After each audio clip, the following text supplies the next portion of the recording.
بسم اللہ الرحمن الرحیم۔ السلام علیکم ورحمۃ اللہ وبرکاتہ۔ مناہل اسلامک اپڈیٹس میں خوش آمدید۔ جنتی دلہا اور دلہن۔ ہماری تاریخ میں بہت بڑا خوبصورت نام عبداللہ بن زید رحمۃ اللہ علیہ کا ہے۔ آپ نے ساری زندگی نکاح نہیں کیا، جوانی گزر گئی، بڑھاپا آیا۔ ایک دن بیٹھے حدیث مبارکہ پڑھ رہے تھے تو اس میں نبی کریم صلی اللہ علیہ وسلم کا فرمان پڑا، جس کا مفہوم یہ تھا کہ جنت میں کوئی اکیلا نہیں ہوگا۔ جو نکاح کی عمر میں پہنچا بھی تو کسی وجہ سے نہیں ہوا اور وہ مسلمان ہی مرا، تو اللہ مسلمان مردوں اور عورتوں کا جنت میں آپس میں نکاح کر دے گا۔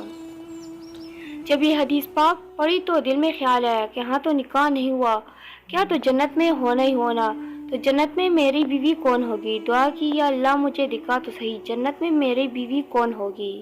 پہلی رات دعا قبول نہیں ہوئی، دوسری رات بھی قبول نہیں ہوئی، تیسری رات قبول ہو گئی۔ خواب میں کیا دیکھتے ہیں؟ یہ کالے رنگ کی عورت ہے، حضرت بلال حبشی کے دیس کی رہنے والی حبشہ کے دیس کی ہے، اور وہ کیا کہتی ہے کہ میں مومنہ ولید ہوں اور میں بصرہ میں رہتی ہوں۔ پتہ مل گیا، آنکھ کھلی، حضرت کی تہجد کا وقت تھا۔ نوافل پڑھے، نماز فجر باجماعت ادا کی اور سواری لے کر حضرت عبداللہ بن زید بصرہ گئے۔ وہاں لوگوں نے بڑا استقبال کیا۔ حضرت کا نام ہی بہت بڑا تھا۔ بیٹا کر پوچھا، حضرت بتائے بغیر کیسے آنا ہوا؟ خیر تو ہے؟ آپ نے پوچھا، یار یہ تو بتاؤ یہاں کوئی مومنہ ولید رہتی ہے؟ لوگوں نے حیران ہو کر پوچھا، حضرت آپ اتنی دور سے چل کر مومنہ ولید سے ملنے آئے ہیں؟ آپ نے فرمایا، کیوں، اس سے کوئی نہیں مل سکتا؟ حضور وہ تو دیوانی ہے، لوگ اسے پتھر مارتے ہیں۔ حضور نے پوچھا، کیوں مارتے ہیں؟ حضور کام ہی ایسا کرتی ہے، کوئی رو رہا ہو تو اسے دیکھ کر ہنسنے لگتی ہے، کوئی ہنس رہا ہو تو رونا شروع کر دیتی ہے۔ وہ اجرت اور پیسے لے کر لوگ کی بکریاں چراتی ہے۔ آج بھی وہ ہماری بکریاں لے کر جنگل میں گئی ہے، آپ آرام فرمائے، عصر کے بعد آ جائے گی، مل لیجیے گا۔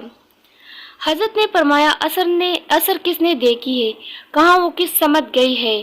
لوگوں نے کہا، حضور جنگل نہ جانے، بہت خوفناک جنگل ہے۔ آپ نے فرمایا، بتاؤ کس طرف گئی ہے؟ لوگوں نے بتایا، آپ فرماتے ہیں کہ میں نکل گیا، آپ فرماتے ہیں کہ میں جنگل گیا۔ واقعی خوفناک جنگل تھا، جنگلی جانوروں کی بھرمار تھی، قدم قدم پر کوئی نہ کوئی چیز کڑی ہوتی ہے۔ فرماتے ہیں، قربان جو اس عورت کی مردانگی پر، وہ اس جنگل میں کس طرح بکریاں چرا رہی ہے۔ شیروں نے اس کی بکریاں ابھی تک کھائے نہیں، اتنے درندے ہیں، سارے مل کر حملہ کر دے تو کیا کرے گی اکیلی عورت، کس کس کو روکے گی؟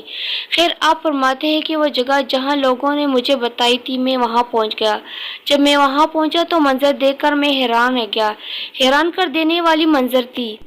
پہلا، مومنہ ولید بکریاں نہیں چرا رہی تھی، بلکہ اس جنگل میں جانماز بچا کر نوافل پڑھ رہی تھی۔ پھر بکریاں چرانا تو بہانہ تھا، یہ تو بہانہ تھا کنارہ کشی کا۔ لوگ یہی سمجھتے تھے مومنہ سارا دن بکریاں چراتی ہے، لیکن مومنہ بکریاں نہیں چرا رہی تھی۔ دوسرا، کیا دیکھا کہ مومنہ تو نماز پڑھ رہی ہے، پھر بکریاں کون چرا ہے؟ بکریاں تو ایک جگہ نہیں رکتی، کہیں ادھر جاتی ہے کہیں ادھر۔ آپ فرماتے ہیں کہ مومنہ نماز پڑھ رہی تھی اور شیر بکریاں چرا رہے ہیں۔ بکریاں چر رہی ہے، شیر ان کے ارد گرد گھوم رہے۔ اگر کوئی بکری بھاگتی، اس کی فطرت ہے شرارت کرنا، تو شیر اسے پکڑ کر واپس لے آتا، لیکن کہتا کچھ نہیں۔ آپ فرماتے ہیں، میں حیران و پریشان کرتا کہ کیسے ہو گیا، یہ فطرت کیسے بدل گئی؟ لوگ کہتے ہیں فطرت نہیں بدلتی، یہ شیروں بکریوں میں یاری کیسی ہو گئی؟ آپ فرماتے ہیں، میں دنگ و حیران و پریشان کھڑا ہوں، مجھے نہیں پتا کہ کب مومنہ ولید نے نماز ختم کر دی اور مجھے مخاطب کر کے کہتی ہے کہ اے عبداللہ، ملنے کا وعدہ تو جنت میں تھا، آپ یہاں آ گئے۔ آپ فرماتے ہیں، میں حیران رہ گیا، اس سے پہلے تو ملاقات بھی نہیں ہوئی، تو حضرت مومنہ ولید کو میرا نام کیسے پتہ چل گیا؟ تو آپ فرماتے ہیں کہ میں نے حضرت مومنہ ولید سے سوال کیا، اس سے پہلے ہم ملے نہیں، ملاقات نہیں ہوئی ہماری، تو میرا نام کیسے پتہ چلا؟ آپ کو جواب کیا ملا؟ حضرت مومنہ ولید فرماتی ہے، عبداللہ، جس اللہ نے رات کو تجھے میرے بارے میں بتایا، اسی اللہ نے مجھے آپ کے بارے میں بتایا ہے۔ آپ فرماتے ہیں کہ جس چیز نے مجھے سب سے زیادہ حیران کیا وہ یہ تھا کہ فطرت کیسے بدلی ہے۔ میں نے حضرت مومنہ ولید سے پوچھا، آپ یہ تو بتاؤ، شیروں اور بکریوں کے ساتھ یاری کیسے کر لی؟ یہ تو غذا ہے ان کی، اگر شیر بکریوں کے ساتھ یاری لگائے تو کہے گا یہ معاملہ کیسے ہو گیا؟ تو حضرت مومنہ ولید فرماتی ہے، جب سے میں نے رب سے صلاح کی ہے، اس دن سے ان شیروں نے میرے بکریوں کے ساتھ صلاح کر لی ہے۔ ہم سب بھی صلاح کر لیں، یاری لگا لیں، کہیں دیر نہ ہو جائے، رب کے ساتھ اپنا تعلق مضبوط کر لے۔ کتنے سال گزر گئے، ہم نے کوئی اللہ کی بات مانی، لیکن وہ کھلا بھی رہا ہے، پلا بھی رہا ہے، دکھا بھی رہا ہے، سنا بھی رہا ہے، سلا بھی رہا ہے، جگا بھی رہا ہے۔ نماز پڑھے، اللہ کی یاد میں زندگی بسر کرے، یہی حقیقی کامیابی ہے۔ سبحان اللہ۔ اگر آپ کو ہماری یہ ویڈیو اچھی لگی ہے تو چینل کو سبسکرائب کریں اور ویڈیو کو شیئر بھی